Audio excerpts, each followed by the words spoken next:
So thank you, Sarah, and it's a pleasure to join you all again. So Wade, from your perspective, I know we've done a little bit of work together. We were initially introduced with the Australasian Reporting Awards as we're talking around the Health and Safety Index and how that relates to annual reporting.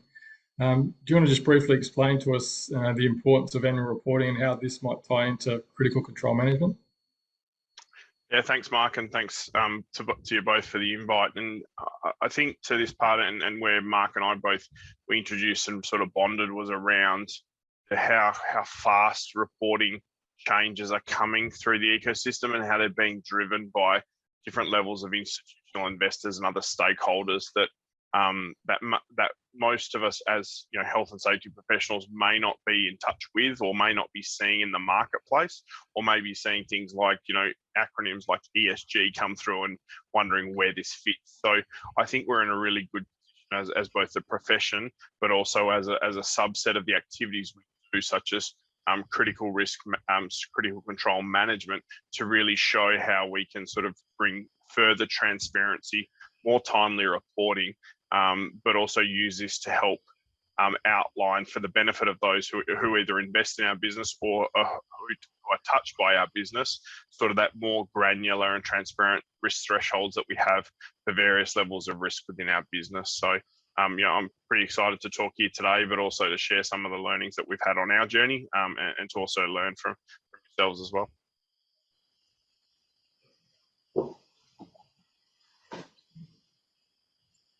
So as part of today, we'll do a bit of a recap. We've done 4 sessions so far, so I'll provide a bit of an outline of where we've been, and then I'll sort of play almost facilitator around asking Wade some tough questions around, well, what is ESG and how does it relate back to reporting around health and safety and other broader material matters for organisations, along with sharing, I guess, different ways to measure, learn and improve as it relates to critical control management. So if we just quickly reflect back on webinars 1 to 4, webinar 1 was really around understanding where organisations want to play in the context of their level of maturity and their goals. So understanding that there are different levels of maturity. We use the phrases 1 to 5, from basic compliance all the way through to leading best practice. And then using different mechanisms, we have some online assessment tools we use.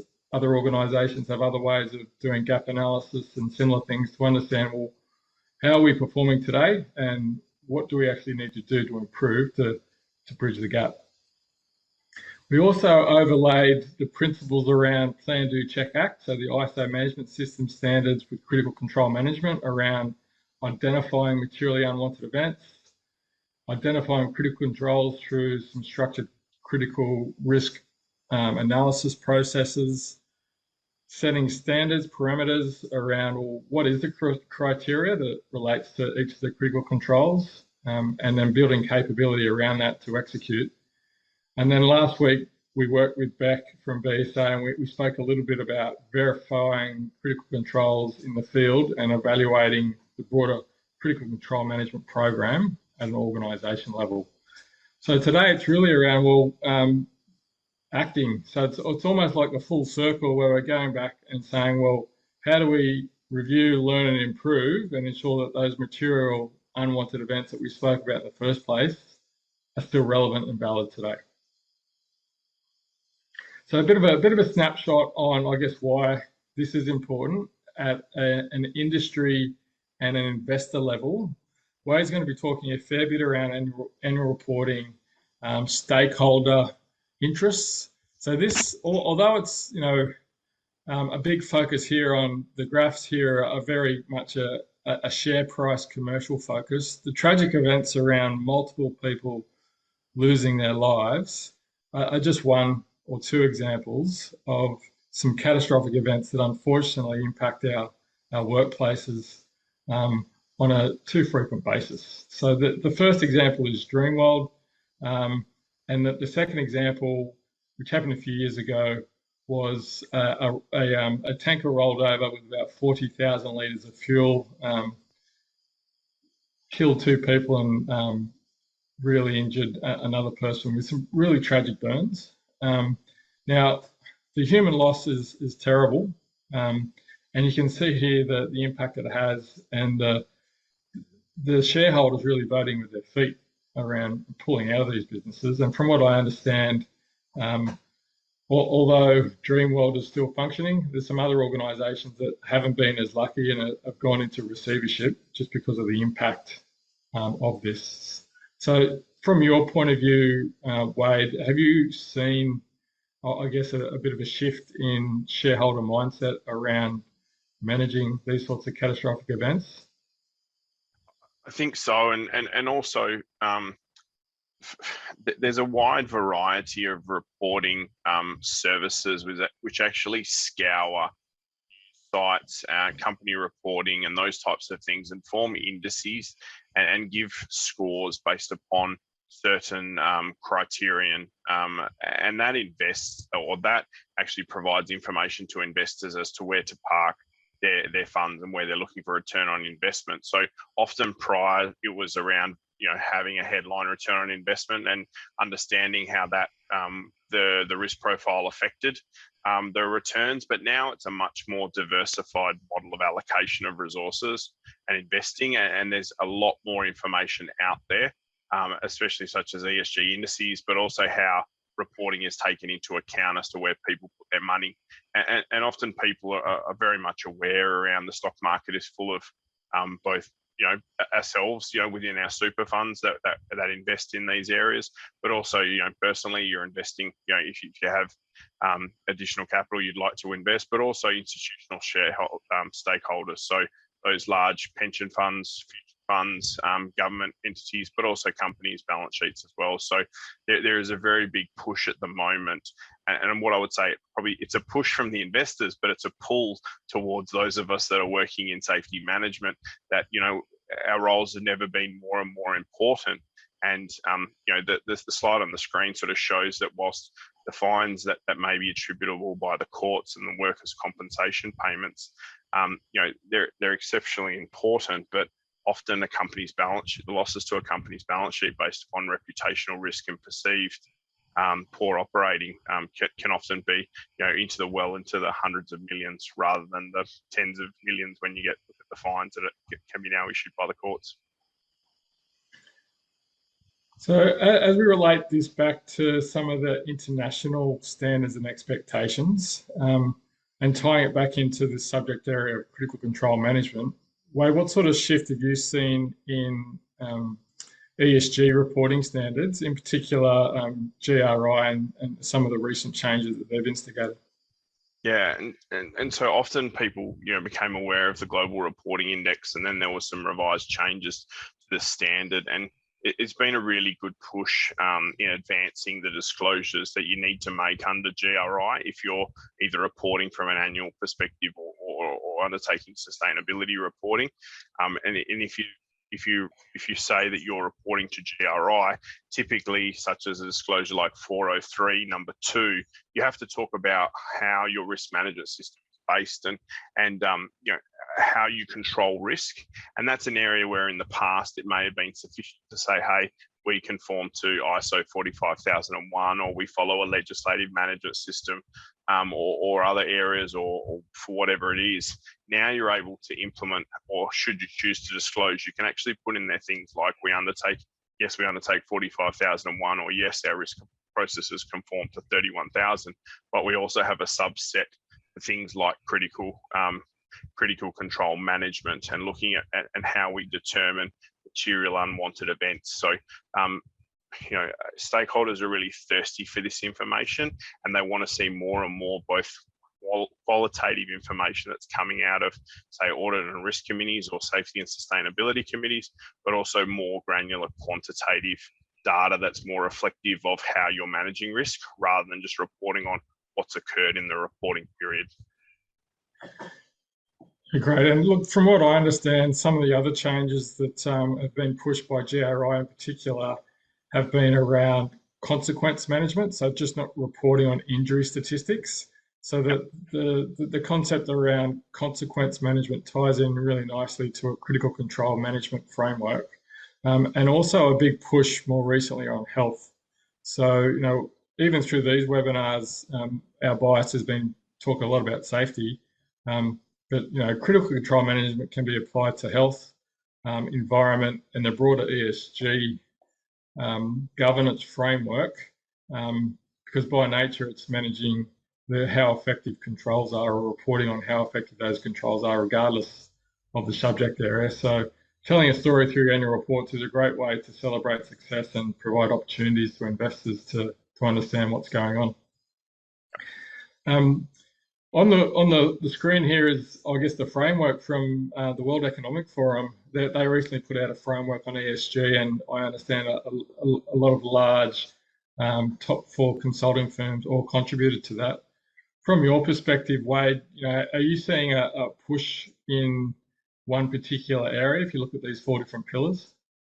Yeah, I think at the moment, you'd be living under a rock if you weren't aware of the discussion that's happening around carbon and the effects that's having on the environment. So I think that's taking center stage at the moment, but there's also a very big understanding that should we fail to take heed and to prevent certain scenarios, that's going to have an effect on people and the world we live in and the supply chains in which we operate within.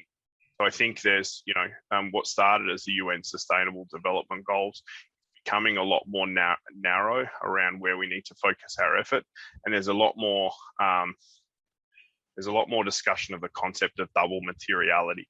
So materiality is the concept of what is important, and the concept of double materiality is around what is important to both the planet and the ecosystems we operate in, as well as what's material to the business stakeholders that work either within or affected by the business. So there's these principles are driving more and more focus into non-financial risk areas, but it's also a very large acknowledgement that non-financial risk over time does become financial risk that affects how businesses operate, both on the revenue side and the cost side, and the fact that there are large both gains to be made and opportunities to be seized area. So if you're looking at a planet perspective, if you can look at more efficient and effective ways in which you're producing goods or services that benefits the economic prosperity of the people you employ and the people you service,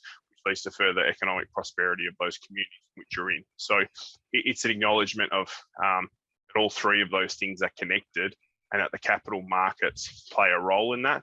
And if there's not strong principles of governance around how these interact with each other, you can then have things fall between the cracks. And I think this is the most pleasing part of all of it, because in the last sort of 5 years, it's been largely the safety discussion has been driven by industrial manslaughter in Australia. And now it's swinging back to being, yes, outcome focused and yes, consequence orientated, but it's being balanced by the positive performance that the focus on these 3 areas can bring to employee groups and communities we operate in.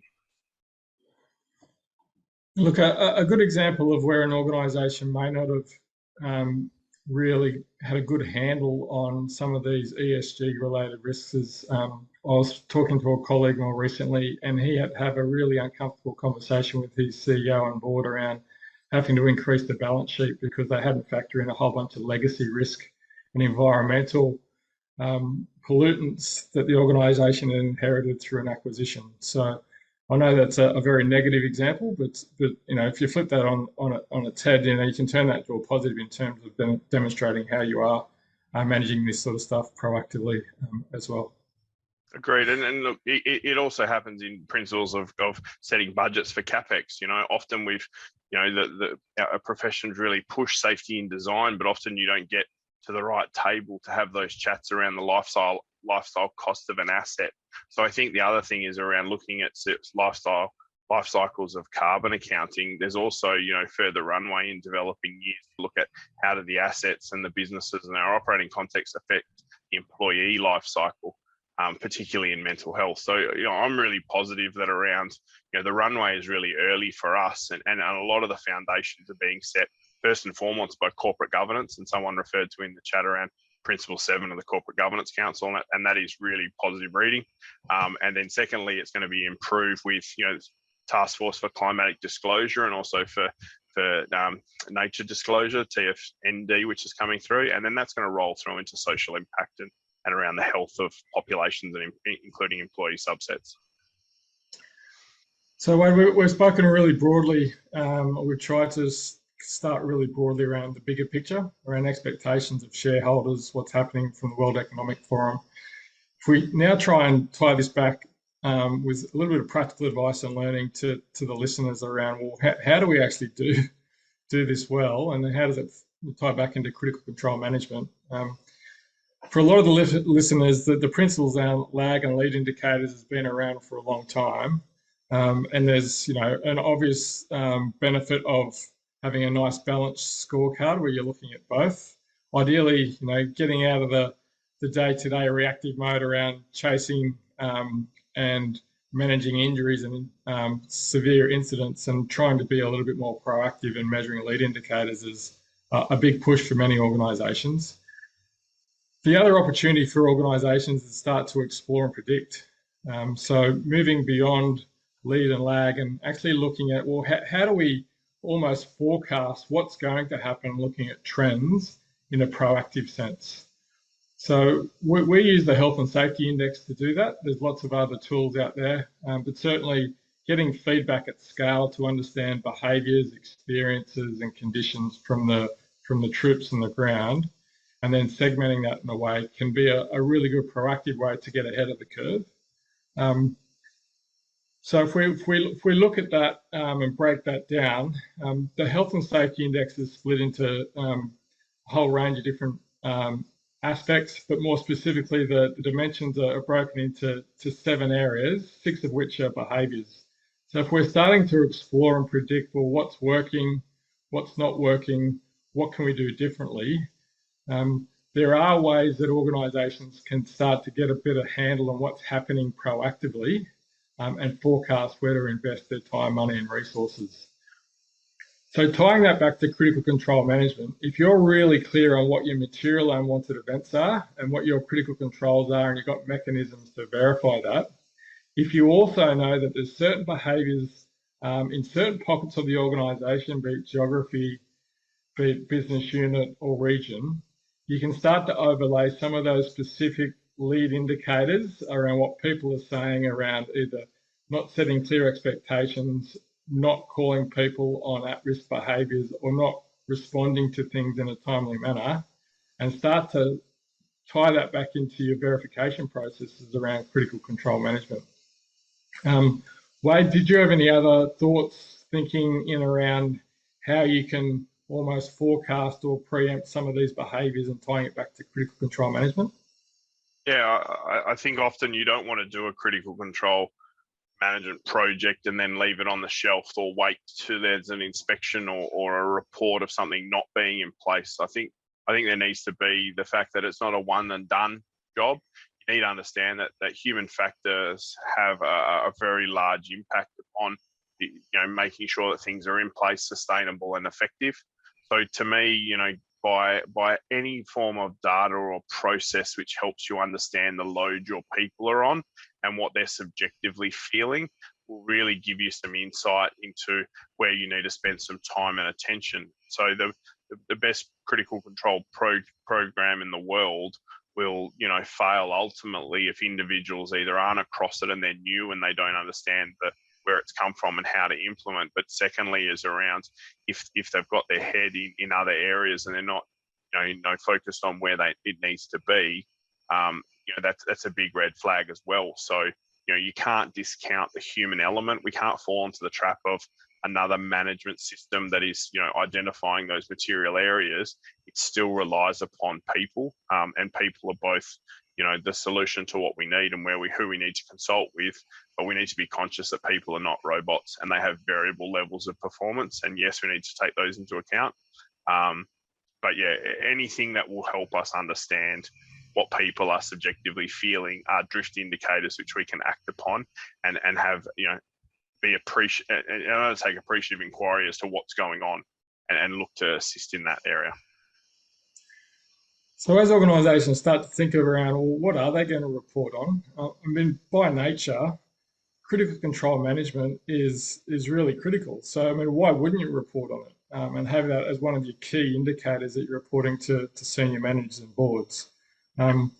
Notwithstanding that, I appreciate that having a balanced scorecard is really important. So if we look at beyond reporting on critical control effectiveness and the critical control management program,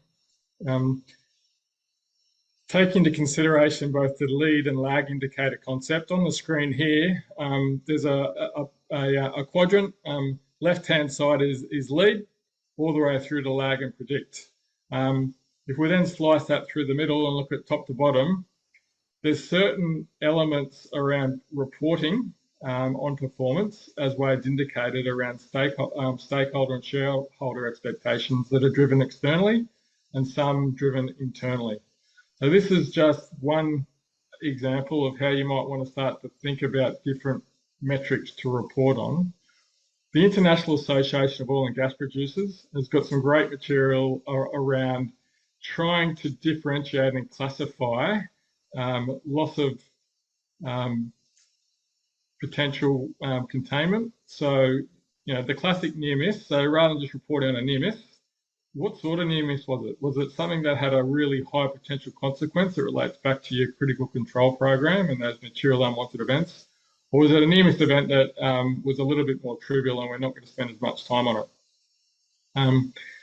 All the way through to some things that are a little bit more reactive around notifying incidents to regulators and shareholder disclosures are really important as part of that balanced scorecard as well. From memory, Wade, you've had a bit of experience around claims management, and although often some of the larger claims are related to high frequency events, I mean, do you have any sort of shared learning around claims management and reporting as well? Yeah, I think it's easy to fall into the trap of to manage the noisy signal, which is, like you said, those high frequency sort of medium consequence. I think the other one that we often miss is around when people are in certain forms of, the workers' compensation systems and injury management, that they often can cause secondary, trauma and anxiety, in those systems. They sometimes can be quite adversarial. So, it's important to note that work extends to and past once you're injured. So it's important to note sort of that area and not lose sight of you still need to prevent harm to people whilst they may have a claim. And then secondly, it's really important to provide really quick early intervention to people that actually do need it. And often, if you've got a reporting culture where people are reporting when they're hurt, you often want to transition that to people reporting when they feel pain, and getting ahead and working with somebody to help prevent it becoming a diagnosable injury. So where we can move up towards, supporting people to take active management of their health conditions, that's great. But also secondarily, we need to look at, like this quadrant is, look at the proactive care that we can place on people to help them build skill sets that they can be resilient, but also not totally focusing all of our energies and attention upon focusing on the individual. You still need to focus on the barrel, and you need to make sure that through an assessment process, we're not putting either an individual or a job role under excessive load, which then leads to us having to take either proactive compliance or reactive response and compliance activities.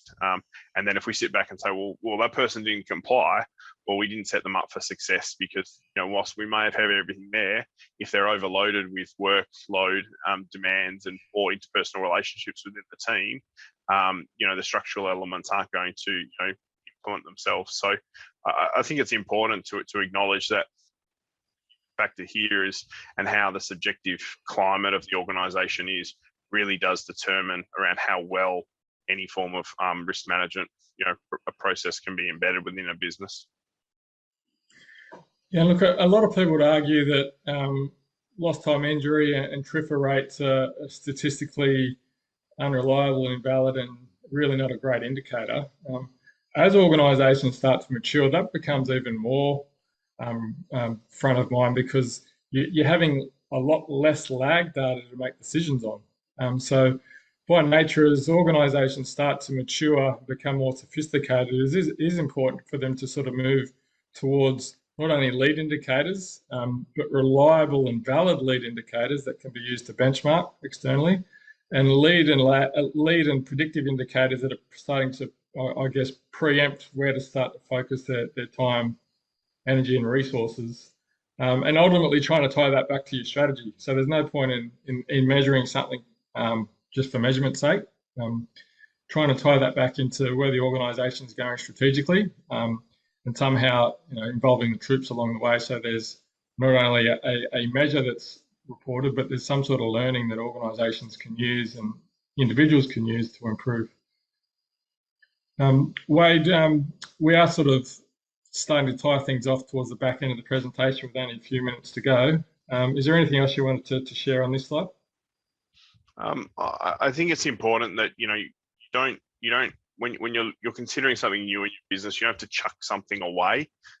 It's often, like you said, a rebalancing of priorities towards focusing upstream as you become better, as you manage better the downstream elements. So I think it's important that people acknowledge where their business is at and what are the drivers of their business. So this is one of those things where we'd all love to play in the top right corner, but sometimes we've got to acknowledge that the businesses we're in or supporting are at different points, and there's nothing wrong about that. It's just around being on that journey and also going as fast as the business will has that ability to then undertake that. But I also think from a proactive care perspective, setting standards such as identifying critical controls that are above the legislative needs is also a really strong way of really visualizing, but also creating really concrete examples of the values in which the business is in. So often people are unaware when they see requirements, they just assume they're either legislative or they need to be happen. People often don't understand the nuances that you can create different thresholds for risk, and there's always a balance point. So I think a lot of businesses do themselves out at a disservice by not outlining that the standards they're setting are often far above what a legislative standpoint is, and that should really be commended. But also that when something isn't implemented, there might be a need to go back and have a look why, but also the setting of that bar so high, well above legislative compliance, allows for reporting of near misses when things aren't in place, rather than near misses when people were almost hurt. So you look at those barriers in place. So I think you're right. The system, the processes in which we have need to evolve, and are really moving towards where we would like them to be. But please, for those people out there that want to jump to something that's great, if your business is not ready, it's going to be very hard to implement. So take the time, understand where your business is at, reach out to people who have done it before, and I think realize you're going to have to be playing all four boxes at some stage during the day or week. Yeah, great. So we are sort of running towards the end of the webinar today, Sarah, but is there an opportunity to put the poll there? So the poll today is what resonates with your organisation. So hopefully people can select more than one here. And the options there are over-reliance on lag indicators, needing for metrics to align with the strategic objectives, metrics to track critical control effectiveness, and having both reliable and valid survey data. And lastly, whatever else you think might be important to share today. So we'll wait a couple of moments for responses, and hopefully, Sarah, you'll be able to provide us with some sort of collation of the results. Yeah, I'll share that in just a moment. If there's anybody has any questions, you can start to put them in the Q&A, and we'll get to those in a sec.